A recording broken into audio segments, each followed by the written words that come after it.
এটিএমের সামনে দাঁড়িয়ে এক বৃদ্ধা মা ঝুঁকে পড়েছেন বয়সের ভারে। এক হাতে একটা ছোট কাপড়ের ব্যাগ, আর এক হাতে ফোন। ব্যাগের ভেতর কিছু কাগজপত্র উঁকি দিচ্ছে। আমি ঢুকতে যাচ্ছি এটিএম রুমে। হঠাৎ বৃদ্ধা টেনে ধরলেন হাতটা। বাবা, তুমি টাকা তুলবে? ভাবলাম গেল বোধহয় কিছু। এবার বললাম, বলুন কি চাই। আমার ধারণা মিথ্যা প্রমাণিত করে বৃদ্ধা বললেন, আমার কিছু টাকা তুলে দেবে বাবা? আমি ঘরে ঢুকতে ভয় পাই, আমার খুবই প্রয়োজন টাকার। আমি বললাম, চলুন ভেতরে। বৃদ্ধা বললেন, না বাবা, আমি ঠান্ডা ঘরে যেতে পারবো না, আমি বাইরে থাকছি, তুমি তুলে এনে দাও। এই নাও এটিএম কার্ড, টাকা তোলার নম্বরটা হলো 1212। আমি অবাক, এইভাবে এটিএম এর পিন কেউ বলে দেয়? বললাম, এই নম্বর কাউকে বলতে নেই। উনি বললেন, তাতে কি হয়েছে, তুমি কি বেশি টাকা তুলে নেবে? না না, সেটা করবে না। অগত্যা বললাম, বলুন কত টাকা তুলব? 9000 টাকা তুলবে। দুষ্টু বুদ্ধি খেলে গেল মাথায়। আমি 9000 পরপর 3 বার তুললাম। 9000-এর বেশি হলে ফোনে ওটিপি যাবে জানি, সেজন্য 9000 করে তুললাম, অর্থাৎ 18,000 পেলাম। ভাবলাম, এতে আর কি এমন পাপ হবে, এমন খারাপ কাজ করিনি কোনো দিন। কিন্তু আজ আর লোভ সামলাতে পারলাম না। বাবার অপারেশনের খরচ হয়ে যাবে, বাবা ভালো করে হাঁটতে পারবেন। টাকাটা নিলাম। গরিবের সব সময় নীতি দেখলে চলে না। এরপর নিজের 20,000 টাকা তুললাম। বাইরে বেরিয়ে 9,000 টাকা বৃদ্ধার দিকে বাড়িয়ে বললাম, নিন মা, 9,000-ই তুললাম। একটু হেসে বৃদ্ধা টাকাটা নিলেন। এটিএম কার্ডটা ফেরত দিলাম। বৃদ্ধা অনেক আশীর্বাদ করলেন। তারপর বললেন, এতগুলো টাকা নিয়ে যাব, আমার ভয় হচ্ছে, একটু সাথে যাবে বাবা? তুমি তো বাস থেকে নামলে দেখলাম, তোমার তো গাড়ি নেই। ওই সামনেই বোসপাড়ায় বোধোদয় ক্লাবের উপরটায় আমি থাকি। নিচটা ছেড়ে দিয়েছি ক্লাব করার জন্য। অনেক দিন ধরেই বলছিল ছেলেগুলো, অনেক ছেলে থাকে ক্লাবে সব সময়, ওরাই তো আমায় দেখে সব সময়। একা মানুষ, এত বড় বাড়ি, ওখানে পৌঁছে দিলেই হবে।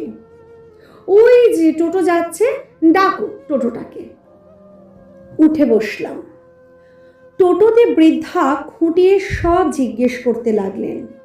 বললাম, এক বেসরকারি কোম্পানির কর্মচারী আমি, মাইনে তো বেশি পাই না, বিয়ে করেছি, একটা ছেলেও আছে, ওকে স্কুলে ভর্তি করব এবার। বাবা অসুস্থ, প্রায়ই হাসপাতালে নিয়ে যেতে হয়, স্নায়ুর গোলমাল, কলকাতায় নিয়ে গিয়ে অপারেশন করলে সারবে। এখন হাঁটতে পারে না, অপারেশন হলে হাঁটতে পারবে। কিন্তু 20,000 টাকা খরচ কোথায় পাবো? চেষ্টা করছি, যদি জোগাড় করতে পারি তাহলে বাবা আবার আগের মতো সুস্থ হয়ে যাবেন, স্বাভাবিকভাবে হাঁটতে পারবেন। এসে গেছি ওনার বাড়ির কাছে। আমি বললাম, আমি তাহলে আসি মা। বৃদ্ধা মা কিন্তু ছাড়লেন না।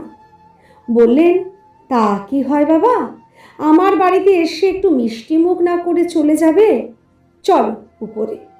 নিচে সিঁড়ির পাশেই ক্লাব ঘর, ক্লাব ভর্তি ছেলে, সবাই দেখছে আমাদের। সিঁড়ি দিয়ে উপরে উঠে গেলাম। একটি মেয়ে দরজা খুলে দিল। আমি বললাম, তবে যে আপনি বললেন একা থাকে? বৃদ্ধা মা বললেন, ও কমলি, কথা বলতে পারে না, তবে শুনতে পায়। আমার রান্না বান্না থেকে সব কিছুই করে, শুধু টাকা তোলার কাজটা পারে না। বিরাট বড় বাড়ি, সামনের ঘরে আমাকে বসতে দিয়ে ভিতরে ঢুকে গেলেন বৃদ্ধা। ভাবলাম পালিয়ে যাই, কিন্তু তা আর হলো না। বৃদ্ধা মা ইশারা করতেই কমলি মিষ্টি এনে দিল অনেকগুলো। মিষ্টি সাথে কয়েকটা কাজু কিশমিশ। তাড়াতাড়ি খেয়ে ফেললাম। আমি তাড়াতাড়ি পালিয়ে যেতে পারলে যেন বেঁচে যাই। বললাম, আমি আসি মা এবার।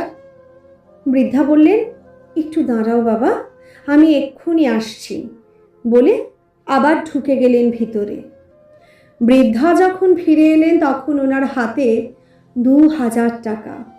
বললেন, বাবা এটা নাও। আমি বললাম, এটা আবার কেন দিচ্ছেন?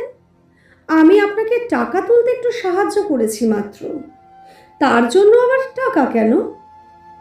আমাকে অবাক করে দিয়ে বৃদ্ধা বললেন, ওই যে তোমার বাবার অপারেশন করাতে 20,000 খরচ করলে, তোমার কাছে তো 18,000 আছে। এই 2,000 না নিলে কি করে হবে? তুমি যখন টাকা তুললে 3বার, তখন আমার ফোনে পর 3বার মেসেজ এলো 9,000 করে 3বার তোলা হলো। আমি তো রিটায়ার্ড শিক্ষিকা, মূর্খ তো আর নই।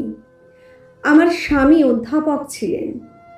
এটিএমের ঠান্ডা ঘরে টাকা তুলতে গিয়ে আমার চোখের সামনেই স্ট্রোক হয়ে মারা যান। সেই থেকে আমি এটিএমের ঠান্ডা ঘরে ঢুকি না। তারপর থেকে এটিএমে যাই না। ওখানে ঢুকলে আমার মন খারাপ হয়ে যায়। মনে হয় এই ঠান্ডা ঘর যেখানে চির ঘুমে ঢলে পড়েছিল আমার প্রাণ বন্ধু। তোমাকে বাড়িতে এনেছিলাম টাকাটা ফেরত নেব বলে। ক্লাবের ছেলেদের বললে ওরাই টাকাটা আদায় করে দিত তোমার কাছ থেকে। কিন্তু তোমার চুরির উদ্দেশ্য শুনে বুঝলাম তুমি চোর না, ভীষণ ভালোবাসো তোমার বাবাকে। যে সন্তান চুরি করে বাবার চিকিৎসার জন্য, সে তো চোর নয়। এক অসহায় অসমর্থ সন্তান, যে ইচ্ছে থাকলেও বাবার চিকিৎসা করাতে পারে না। আমি নতজানু হয়ে বৃদ্ধা মায়ের পায়ের কাছে ব্যাংক থেকে নেওয়া টাকাগুলো রেখে পা দুটো জড়িয়ে ধরে বললাম, আমাকে ক্ষমা করে দিন মা, আর কখনো এমন করব না।